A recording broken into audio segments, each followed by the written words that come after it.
यहाँ पर मन में दो प्रश्न आए हैं। पहला प्रश्न मैं आपसे करना चाहूंगी, जैसे कि आपने बोला कि कुछ लोग ऐसा बोलते हैं कि भगवान शिव नशेड़ी है, गांजा फूकते हैं, ये अक्सर वर्ड लोग जो है यूज करते हैं समाज के, और कुछ ऐसे शरारती तत्व भी हम कह सकते हैं जो कि भगवान शिव के इसी रूप को अपना लेते हैं कि भगवान शिव भी तो गांजा फूकते हैं या वो भी तो मतलब नशा करते हैं अलग अलग प्रकार का, तो हम भी तो भोले के भक्त हैं तो हम भी ऐसा करेंगे। ऐसे तत्वों के लिए मैं आपसे जानना चाहूंगी। वस्तुतः क्या है, शिव के स्वरूप को ठीक से न समझने के कारण बहुत सी भ्रांतियां हमारे अंदर फैली हुई हैं। शंकर क्या है, शिव क्या है, नीलकंठ क्या है, क्योंकि परमात्मा होता है परम समर्थ और वह अनेक प्रकार के कार्य करता है। परमात्मा को किसी प्रकार का दोष नहीं लगता, लेकिन जीव को सब प्रकार के दोष लगते हैं। और जीव का सामर्थ्य बहुत छोटा है, बहुत न्यून है। भगवान शंकर तो सारी सृष्टि का संहार करने के बाद भी पाप से लिप्त नहीं होते हैं। और हम छोटी सी यदि कोई गलती ऐसी करें तो क्योंकि हम जीव हैं और पांच भौतिक शरीर से बंधे हैं, इसलिए पाप पुण्य का सारा जो है ना शास्त्रीय विधान हमारे ऊपर लागू होता है। महादेव वस्तुतः क्या है, वो सब कुछ पचाने में समर्थ हैं। और महादेव को तो आप जानती हैं कि नीलकंठ कहा जाता है। बिल्कुल। और नीलकंठ की कथा पता ही है कि जब समुद्र मंथन के अंदर जब सब देवता वहां पर विराजमान थे, असुर और देव दोनों मिलकर के भगवान विष्णु के सहयोग से मंथन कर रहे थे, तो सबसे पहले जो उसमें से तत्व निकला वो जहर था, कालकूट था। उस कालकूट को देख करके और ब्रह्मा विष्णु देवता सबके सब डर गए। यहां तक वर्णन है शास्त्रों के अंदर कि उस कालकूट की छाया पड़ने से भगवान विष्णु काले हो गए। तो भगवान विष्णु पीछे हट गए और वो विचार करने लगे कि इस कालकूट का क्या किया जा सकता है। देवताओं से कहा गया कि थोड़ा थोड़ा सब लोग ले लो, अपने में बांट लो, क्योंकि ये सारी सृष्टि को जला करके और खत्म कर देगा। तब देवताओं ने कहा ना बाबा ना, हम तो इसको पीने में समर्थ नहीं है। ब्रह्मा जी से निवेदन उन्होंने किया, ब्रह्मा जी ने कहा ना, ये सामर्थ्य मेरे में नहीं है। भगवान विष्णु ने कहा जिसकी भाप मात्र से मैं काला पड़ गया उसे कौन ग्रहण कर सकता है। तो देखा महादेव एक वट वृक्ष के नीचे बैठे हुए थे। उन्होंने कहा महादेव ही इस जहर को अपने अंदर पचा सकते हैं। सारे देवता मिलकर के उस कालकूट को महादेव के सामने ले आए। वहीं पर भगवती पार्वती विराजमान थी।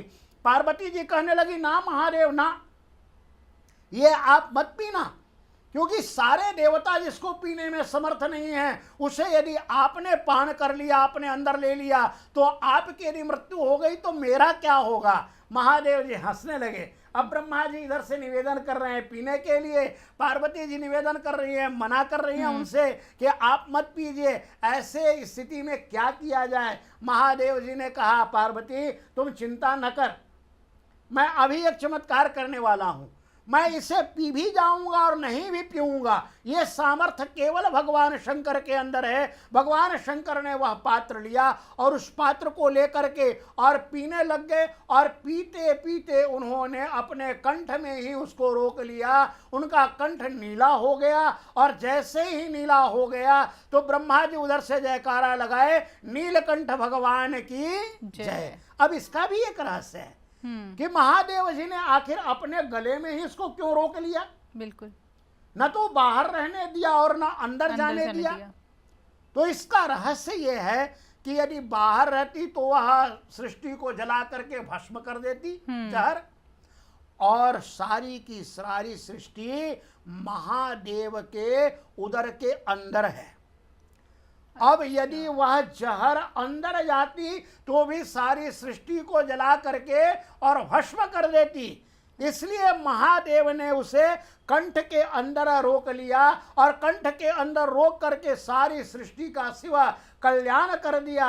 और तब से महादेव को नीलकंठ कहते हैं। जो लोग नीलकंठ के नाम पर नशा करते हैं, भांग पीते हैं या भंगेड़ी बनते हैं वो वस्तुतः शिव को नहीं समझते हैं, वो सनातन धर्म को बदनाम करते हैं, सनातन धर्म को कलंकित करते हैं। सनातन धर्म को वस्तुतः समझने के लिए नीलकंठ को समझना जरूरी है।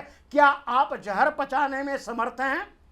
आप सर्वसमर्थ हैं? गंगा सर्वसमर्थ है। गंगा सारे पापों को जला करके खाक कर सकती है।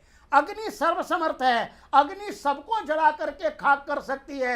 वह सामर्थ्य यदि मेरे अंदर आए तो हम फिर ऐसी नशा कर सकते हैं। यदि वह सामर्थ्य नहीं है तो आप शिव के नाम पर आतंक मचाने का प्रयास न करें, सनातन धर्म को कलंकित करने का प्रयास न करें।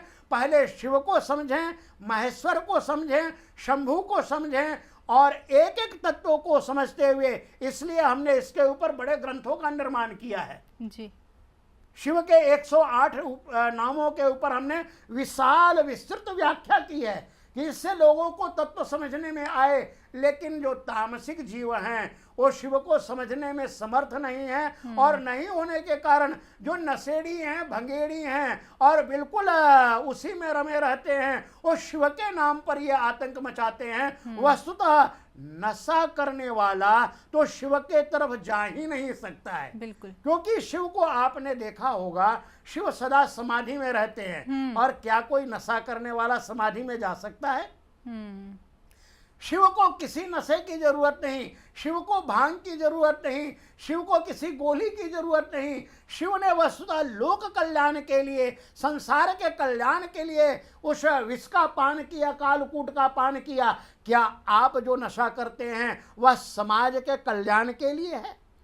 समाज में आतंक फैला करके, और कभी धर्म का पालन नहीं हो सकता है। धर्म की रक्षा वही हो सकती है जहां आप समाधि भाव में जाएं। और शिव है समाधि का नाम, समाधि से जो संपूर्ण है, क्योंकि जहां भी वर्णन है शिव का वहां यही वर्णन आता है कि शंभू की अखंड समाधि लग जाती है। और नशा करने वाला कभी ध्यान के तरफ नहीं बढ़ सकता है, कभी ध्येय के तरफ नहीं बढ़ सकता है, कभी समाधि की तरफ नहीं बढ़ सकता है। इसलिए शिव के नाम पर यह कलंक करना अत्यंत ही निंदनीय है, और मैं इसका सब जगह विरोध करता हूं कि शिव के तरफ जाने के लिए परम पवित्र बनो, परम पावन बनो, सात्विक बनो, और समाज के उद्धार के लिए कार्य करने के लिए शिव के तरफ बढ़ चलो। ओम नमः शिवाय। आप हमारे संत वाणी चैनल को सब्सक्राइब करें, वीडियो को लाइक करें, शेयर करें,